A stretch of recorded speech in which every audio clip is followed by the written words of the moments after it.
एक गरीब किसान के पास एक बदक और एक तोता रहते थे। किसान के घर में खाने के लिए कुछ भी नहीं था, इसीलिए तोता हर रोज किसान के लिए खाना लाकर देता था। इधर किसान के साथ बदक रहती थी और तीनों एक दूसरे का सहारा बन चुके थे। एक दिन अचानक बदक घर से गुम हो जाती है। किसान और तोता बहुत परेशान हो जाते हैं और दोनों मिलकर बदक को ढूंढने निकल पड़ते हैं। तभी अचानक किसान लड़खड़ाता है और जमीन पर गिर जाता है। कुछ ही पलों में किसान की मौत हो जाती है। अपने मालिक को मरा हुआ देखकर तोता जोर जोर से रोने लगता है। थोड़ी देर बाद तोते को बदक मिल जाती है। तोता सारी बात बदक को बता देता है। किसान की मौत की खबर सुनकर तोता और बदक दोनों साथ साथ रोने लगते हैं।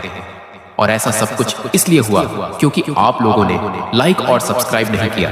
अगर आप लोगों को वीडियो अच्छी लगी है तो लाइक करो, शेयर करो और मॉरल टूरिंग्स को सब्सक्राइब करना भूलना मत।